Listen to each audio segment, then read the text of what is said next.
الشیطان الرجیم بسم اللہ الرحمن الرحیم۔ صدر اجلاس حضرت شاہ جمال الرحمن صاحب دامن برکاتہ،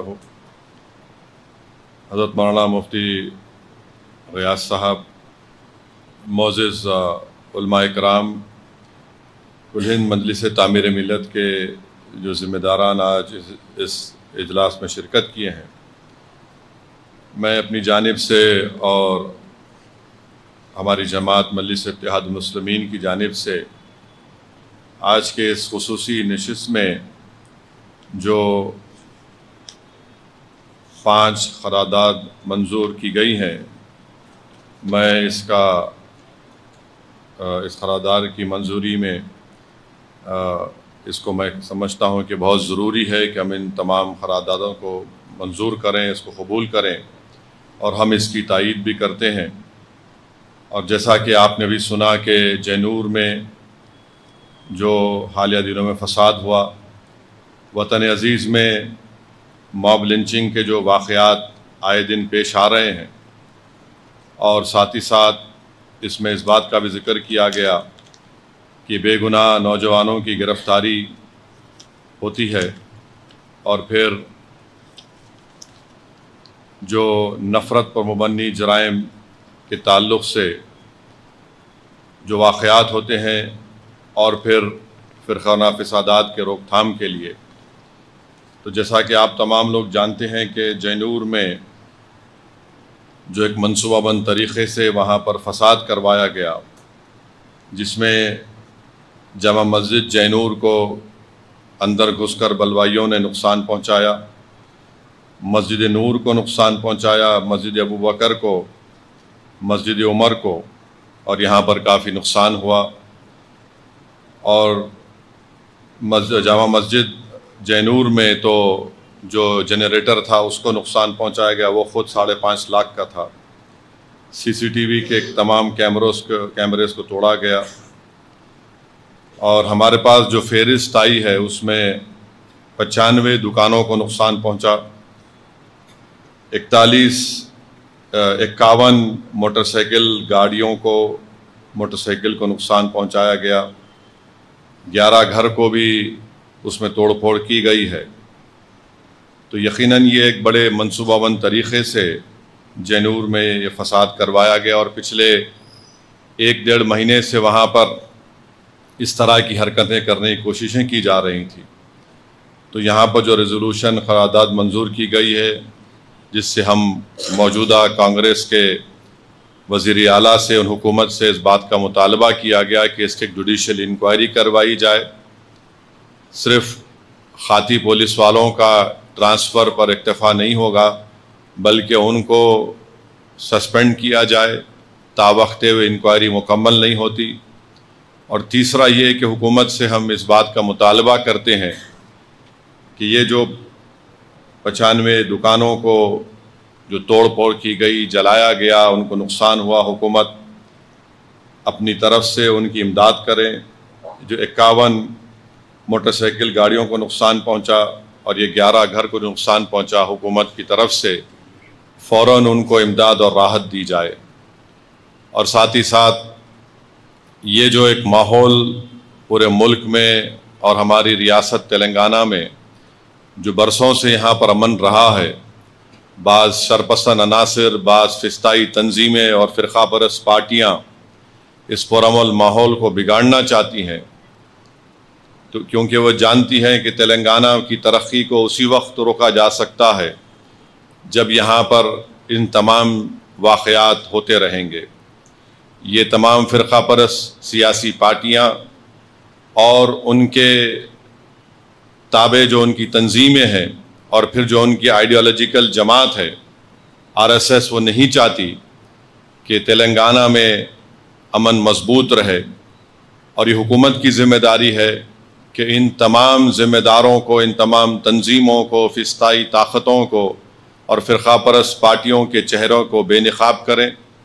ہم حکومت سے اس بات کا بھی مطالبہ کرتے ہیں کہ وہ تلنگانہ کے حساس علاقے ہیں، وہاں پر اچھے پولیس والوں کا تقرر عمل میں لایا جائے۔ جو صرف قانون کی بالادستی کے لیے کام کریں، وہ کسی کی بھی تائید نہ کریں، نہ کہ مسلمان کی کریں، نہ ہندو کی کریں، نہ کسی کی نہ کریں، کیونکہ جب پولیس کا عہدیدار حلف لیتا ہے ڈیوٹی پہ جوائن ہونے سے پہلے، وہ یہ حلف لیتا ہے کہ وہ قانون کی بالادستی کے لیے کام کرے گا، امن کے لیے کام کرے گا، مظلوموں کو انصاف دلانے کے لیے کام کرے گا اور ظالموں کو روکنے کے لیے کام کرے گا۔ تو ہم حکومت سے اس بات کا مطالبہ کرتے ہیں، جس کو انگریزی میں کہتے ہیں کہ 360 ڈگریز، وہ دیکھیں کہ کون سا عہدیدار ایفیشینٹ ہے، کون سا عہدیدار صحیح کام کر سکتا ہے، اور اس سے حکومت کی نیک نامی بھی متاثر نہ ہو، اس سے شہر اور پوری ریاست میں امن کو مضبوط کیا جائے۔ تو یہ اہم چیزیں ہیں جس پر حکومت کو بہت جلدی اور سیریسلی ان تمام چیزوں پر غور کرنے کی ضرورت ہے، کیونکہ یہ تمام تنظیمیں یہی چاہتی ہیں اس طرح سے نقصانات اور بدامنی کو پھیلایا جائے۔ تو انشاءاللہ تعالی اگر شاہ صاحب اجازت دیں گے اور آپ تمام ذمہ دار جو یہاں بیٹھے ہیں، تو ہم یہ کوشش کرتے ہیں کہ وزیر اعلیٰ سے وقت لیا جائے، ان سے جا کر ملاقات کیا جائے، کیونکہ آج شاید آپ لوگ نہیں جانتے یہاں پر جتنے ذمہ داران بیٹھے ہیں، پارلیمانی الیکشن میں بہت خاموش طریقے سے کام ہوا ہے۔ کوئی نہیں جانتا ہوگا، آپ لوگ یہاں پر جتنے لوگ بیٹھے ہوئے آپ کو بڑے نظر آ رہا ہوگا، یہاں پر بڑی محنتیں ہوئی ہیں، بڑی کوششیں، کاوشیں اور قربانیاں دینا پڑا سب کو۔ اور یہ بات آج میں معافی چاہتا ہوں ان تمام ذمہ داروں کے درمیان میں کھڑے ہو کر میں اس بات کو کہہ رہا ہوں، مگر عوام الناس کو بھی یہ بات معلوم ہونی چاہیے، اور حکومت بھی جانتی ہے، موجودہ حکومت کے تمام ذمہ داران جانتے ہیں کہ کس طریقے سے محنتیں ہوئی ہیں، قربانیاں دی گئی ہیں۔ تو اسی لیے ہم حکومت سے اس بات کا مطالبہ کرتے ہیں کہ یہ حکومت ہماری ہے، ہم یہ سمجھتے ہیں کہ اس میں ان تمام ذمہ داروں کا اور آپ لوگوں کا ووٹ بھی شامل رہا ہے، اور حکومت کا اولین فریضہ یہ ہونی چاہیے کہ کہیں پر بھی کسی بھی قسم سے کوئی تشدد نہ ہو۔ اور ماب لنچنگ کے بارے میں بھی ایک اسکول کا واقعہ پیش آیا جہاں پر بدتمیزی کی گئی اسکول کے بچیوں سے۔ تو اس طرح کے یہ جو چیزیں ہیں، یہ اگر آپ دیکھیں گے، یہ نہ صرف سب کے لیے نقصان دہ بلکہ تلنگانہ کی ترقی کے لیے نقصان دہ۔ ہم یہ چاہتے ہیں کہ تلنگانہ میں ساری دنیا سے لوگ آ کر یہاں پر انویسٹمنٹ کریں، تلنگانہ پوری ملک کا طاقتور اور بہترین ریاست بنے۔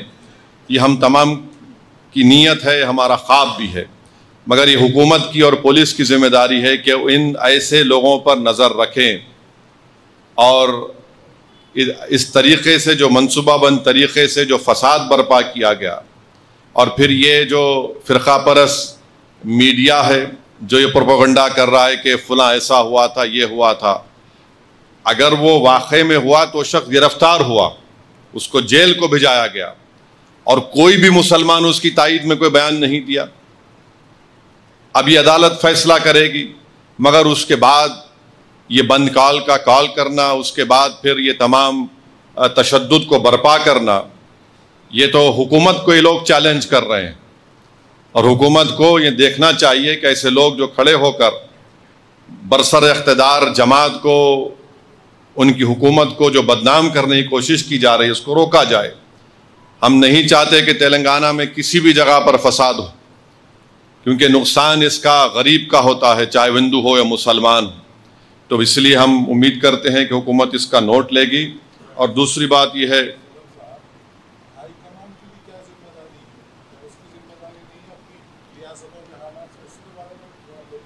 اب میرا ہائی کمان تو آپ ہے مفتی صاحب، اب ان کے ہائی کمانڈ کو میں کیا بولوں؟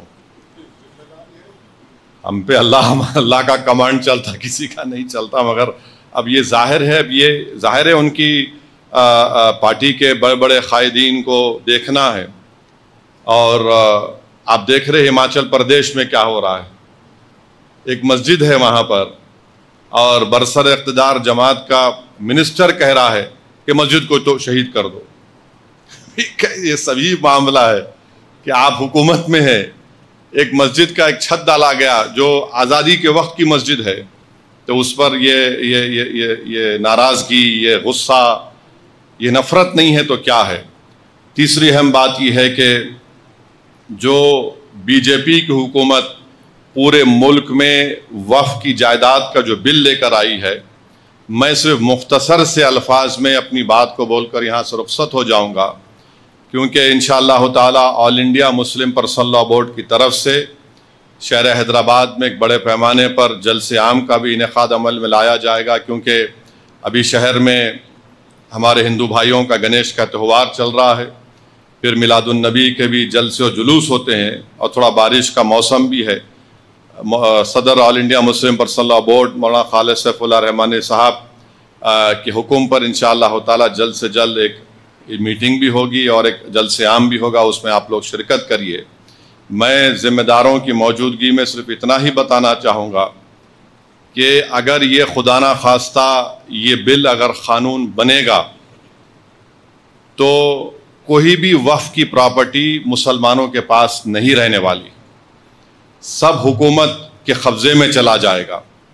اور جس منصوبہ بند طریقے سے نریندر مودی کی حکومت نے اپنی نفرت کو اس قانون میں جو شکل دی ہے کہ مثال کے طور پر وہ کہتے ہیں کہ وقف با یوزر ختم کر دیا جائے گا۔ اب وقف با یوزر اگر ختم ہوگا تو سب سے پہلے نشانے پر ہے ہر مسلک کا مدرسہ۔ مدرسہ کسی کی ذاتی ملکیت نہیں ہوتی ہے، تو ہر مسلک کا مدرسہ ان کے نشانے پر ہے۔ بولیں گے نہیں، اب وقف با یوزر کا قانون سیکشن 3 کو ہم نے ختم کر دیا، اب ہم طے کریں گے کہ کون اس کا مالک ہے۔ دوسرا، حیدرآباد کی مکہ مسجد ہے، قانون یہ بول رہا کہ رجسٹرڈ ڈیڈ لے کر آؤ آپ۔ تلنگانہ میں 33,000 کے قریب وقف کی جائیداد رجسٹرڈ ہے، 90% ان جائیدادوں کے پاس کوئی رجسٹرڈ ڈیڈ ہی نہیں ہے، کوئی رجسٹرڈ ڈیڈ نہیں ہے۔ تو حکومت بولیں گی دیکھیے اب آپ کے پاس رجسٹرڈ ڈیڈ نہیں ہے، وقف با یوزر ختم ہو گیا، اب ہم اس پہ قبضہ کر لیں گے۔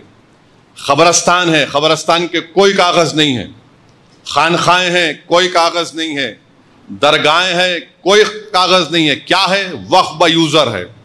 اگر وقف با یوزر چلا جائے گا تو یہ سب ختم ہو جائیں گے، اور نہ صرف یہ ختم ہو جائیں گے بلکہ خدا نہ خواستہ جتنی مسجد کی کمیٹیاں ہیں اس میں بھی وہ لوگ بولیں گے کہ ہم بی جے پی کے لوگوں کو کمیٹی کا ممبر بنائیں گے۔ آپ نماز پڑھیے، اس سے آپ کو کیا کرنا ہے؟ اور یہ بل میں یہاں تک لکھا گیا ہے کہ اس اگر وہ قانون بنے گا تو اس کے رولز بھی نریندر مودی دلی میں بیٹھ کے بنائیں گے۔ اس بل میں یہ بھی لکھا گیا کہ اگر وقف بورڈ کسی کے خلاف ایکشن لینا ہے تو نریندر مودی سے پوچھنا پڑے گا۔ اس بل میں یہ بھی لکھا گیا ہے کہ سینٹرل وقف کونسل میں صرف ایک منسٹر کو چھوڑ کر، وزارت اقلیتی بہبود کے منسٹر کو چھوڑ کر سب مسلمان ممبر بنتے ہیں۔ اب اس بل میں کہا گیا کہ یہ کم سے کم 2 بنیں گے، 2 بنیں گے۔ اب حکومت 7 بھی بنا سکتی۔ ریاستی وقف بورڈ میں تمام ممبر مسلمان ہوتے ہیں، تو نریندر مودی نے کہہ دیا کہ نہیں، صرف متولی کیٹیگری کے اور منسپل کارپوریشن کے جو پنچایت کے لوگ جیتتے ہیں 3 یا 4 بنیں گے، ماباقی تمام کے تمام ہم کسی غیر مسلم کو بنائیں گے۔ ریاستی وقف بورڈ میں الیکشن ہوتا تھا متولی کیٹیگری کا، بار کونسل کے کیٹیگری کا، ایم ایل اے کیٹیگری کا، ایم پی کیٹیگری کا، سب ختم۔ حکومت ان کو نامزد کرے گی۔ اور یاد رکھیے، میں کھل کے کہہ رہا ہوں، اس کے پیچھے یہ لوگ بھی ہیں جو ختم نبوت کے منکرین ہیں۔ یہ شیاطین، یہ گندی نالی کے کیڑے اس کے پیچھے ہیں۔ ان کا مقصد ایک ہی ہے کہ کسی نہ کسی طرح یہ وقف کے قانون کو ختم کر دیا جائے۔ تو اس میں بہت سی شیطانی طاقتیں ملوث ہیں، اور وقف کا ٹرائیبیونل ہے۔ اب وقف کے ٹرائیبیونل میں ایک ڈسٹرکٹ جج chief justice of high court appoint کرتے ہیں ریاست کے، پھر ایک شخص کا اپوائنٹمنٹ ہوتا ہے جس کو شریعت کے بارے میں علم ہو اور ایک ذمہ دار آدمی کو. نریندر مودی یہ کہہ رہے ہیں کہ اب ڈسٹرکٹ جج جو چیف جسٹس ہائی کورٹ کا اپوائنٹ کرتا نہیں, وہ ریٹائرڈ جج ہوگا اور ایک ریٹائرڈ گورنمنٹ امپلائی ہوگا. میرا جو مشاہدہ ہے, جتنے گورنمنٹ کے اس طرح کے انکوائری کمیٹیز بنتے ہیں جس میں ریٹائرڈ جج ہوتے ہیں, ایک ریٹائرڈ گورنمنٹ کا سرونٹ ہوتا ہے. مثال کے طور پر برسوں پہلے مفتی غیاث کو معلوم ہوگا 1996 میں تالاب کٹے میں ایک فائرنگ ہوئی تھی جس میں ایک معصوم عورت فرسٹ فلور پہ تھی, شہید ہو گئی تھی. وہ کمیٹی میں کہہ دیا گیا کہ پولیس نے اپنی جان بچانے کے لیے فائرنگ کی. رپورٹ ہے, شاید کچھ نام ہے کمیٹی کا. پھر مکہ مسجد کی رپورٹ ہے, وہ آج تک نہیں نکلی. حیرت کی بات یہ ہے کہ کلیکٹر کو یہ پاور دیا گیا کہ یہ قانون بننے کے بعد جتنی بھی وقف کی پراپرٹی ہے, اگر کوئی شیطان جا کے بولے گا کہ نہیں وقف کی نہیں ہے گورنمنٹ کی ہے, تو کلیکٹر انکوائری کا آرڈر کرے گا. اور کلیکٹر انکوائری جب آرڈر کرے گا تو کلیکٹر یہ کہے گا کہ تا وقت انکوائری مکمل نہیں ہوتی یہ وقف کی پراپرٹی نہیں رہیں گی. اب کلیکٹر صاحب برسوں انکوائری کرتے رہیں گے, آپ کی تو پراپرٹی چھین لی گئی. کیسے انکوائری کریں گے؟ تو انگریزی میں استعمال کیا گیا واٹ ایور ہی ڈیمز فٹ, یعنی وہ جیسا چاہے انکوائری کر سکتے. قانون کا ایک بنیادی اصول ہے کہ کوئی بھی اپنے مسئلے میں جج نہیں بن سکتا, مگر کلیکٹر کو اب بنا رہے ہیں. اور پھر اس بل میں یہ بھی کہا گیا کہ جتنی جائیدادیں پر وقف کی جائیدادوں پر گورنمنٹ قابض میں ہے, کلیکٹر اس کا فیصلہ کریں گے. اور گورنمنٹ کے حق میں فیصلہ کریں گے تو کلیکٹر ریونیو کو بولے گا, وقف بورڈ کو بولے گا ریکارڈ صحیح کرو, یہ گورنمنٹ کی پراپرٹی. تو یہ موٹا موٹا اس میں یہ باتیں رکھی گئی ہیں جو خطرناک ہے. میں بتا رہا ہوں آپ کو. آرکیولوجیکل سروے آف انڈیا قریب 100 کے اوپر ان کا سچر کمیٹی کی رپورٹ ہے کہ وہ وقف کی جائیدادوں پر قبضہ کر کے بیٹھے ہیں. سچر کمیٹی کی رپورٹ میں کہا گیا 2007 میں کہ دلی میں اربن ڈیولپمنٹ منسٹری وقف کی کتنے 100 کے اوپر جائیدادوں پر قبضہ کر کے بیٹھے. 2008 میں سچر کمیٹی نے کہا کہ 2008 میں اس کی مالیت 6000 کروڑ تھی. 6000 کروڑ تھی. آج ہم 2024 میں ہیں. اور پھر اس میں یہ بھی کہہ رہے ہیں کہ اس بل میں کہ ایویکیو پراپرٹی, پنجاب میں جو لوگ پاکستان جانے سے پہلے یہ جائیدادوں کو وقف کر کے چلے گئے, اور جس وقت بھارت تھا جس شکل میں تھا وہ تو بھارت کے شہری تھے, انہوں نے قانون کا استعمال کیا کیونکہ اس کی آمدنی کافی ہے پنجاب میں. تو اس میں بڑے بڑے جو لینڈ شارکس ہیں, نریندر مودی ان کو انعام کے طور پر کہہ رہے ہیں کہ ہم نے ایویکیو پراپرٹی بھی ختم کر دیں گے. اس بل میں یہ بھی ہے کہ لمیٹیشن پیریڈ ہوتا ہے, اگر کوئی قبضے میں ہے تو لمیٹیشن کے بعد وہ مالک ہو جاتا ہے. وہ قانون کا اطلاق وقف بورڈ پہ نہیں ہوتا. تو نریندر مودی بول رہے لمیٹیشن ختم, یعنی جو لاکھوں جائیدادوں پر ہم کیس لڑ رہے ہیں وہ مالک بن جائیں گے, جیسا کہ ASI ہے, جیسا کہ اربن ڈیولپمنٹ منسٹری ہے. ہندو انڈومنٹ بورڈ پر آپ جا کر دیکھیے, ان کا سیکشن ہے تلنگانہ آندھرا کا 123 سیکشن ہے جو کہتا ہے لمیٹیشن کا اطلاق ہندو مندروں پر نہیں ہوگا. تو یہ جو چیز ہم سے چھیننے کی پوری کوشش کر رہے ہیں, تو یاد رکھیے اگر ہم اس کا پرزور طریقے سے مخالفت نہیں کریں گے تو پھر نقصان ہمارا ایسا ہوگا کہ ہم ایک مسجد کو کھوئے ہیں, کئی مسجدیں ہمارے ہاتھوں سے نکل جائیں گی. آپ صرف روتے رہیں گے, نعرے لگاتے رہیں گے, کچھ نہیں ہوگا. تو اس قانون کو روکنا ہے, اور یہ بڑا ہی تاریخی نازک موڑ پر آپ اور ہم کھڑے ہوئے ہیں. اگر ہم متحدہ طور پر اس جدوجہد کا حصہ نہیں بنیں گے, میرے سے ایک صاحب آ کر بولے کہ ہم کو فلاں ایسا کر دو, ہمارا یہ بنا دو. میں نے کہا جی حضرت یہ قانون تو پڑھو آپ, اس میں کچھ بچے گا نہیں تو آپ کو کیا ملنے والا ہے, اس میں سب ختم ہو جائے گا. تو یہ قانون بڑا خطرناک ہے, اور مسلم پرسنل لاء بورڈ نے عوام الناس سے اپیل کی ہے کہ آپ QR کوڈ کے ذریعے, خط کے ذریعے اپنے وکیلوں سے ڈرافٹ کر کے اس کمیٹی کو بھیجا سکتے ہیں. آپ بھیجائیے, اور ہم کو کوشش کرنا ہے. یہ بڑا خطرناک قانون ہے اور میں یہ تمام 5 ریزولوشنز کی قرارداد کی تائید کرتا ہوں اور ہم حکومت سے امید کرتے ہیں اور مطالبہ کرتے ہیں، کیونکہ ڈی جی پی سے جا کر مجلس کے اراکین اسمبلی میں ملاقات کی ہے اور اس میں کئی بڑے بڑے پارٹی کے لوگ بھی ذمہ دار ہیں. اس میں ایک پارٹی کا ایکس چیئرمین ہے یا کیا ہے، وہ جو بھی ذمہ دار ہے، ان کے تمام ویڈیوز ہیں. تو ہم امید کرتے ہیں کہ انصاف ہوگا اور پھر انشاءاللہ تعالی ہم شاہ جمال الرحمن صاحب جو فیصلہ کریں گے، مجلس اتحاد المسلمین آپ کے ساتھ ٹھہری ہے، کیونکہ اس میں کوئی سوائے اس کے یہ ہے کہ شہر ریاست کے امن کو مضبوط رکھنا ہے. یہی چند گزارشات مجھے آپ تک کہنا تھا. وآخر الدعوان الحمدللہ رب العالمین. نہیں، جے پی سی کی میٹنگیں جو ہوتی ہے قانوناً پارلیمنٹ کے قانون کے لحاظ سے میں کچھ بھی نہیں کہہ سکتا، کوئی ممبر کچھ نہیں کہہ سکتا، اور جو آ کر وٹنس بھی بولتے ہیں وہ پارلیمانی قانون کے لحاظ سے وہ سیکرٹ ہوتی ہیں، کانفیڈینشیل ہوتا ہے. تو میں آپ کے سامنے جو بول رہا ہوں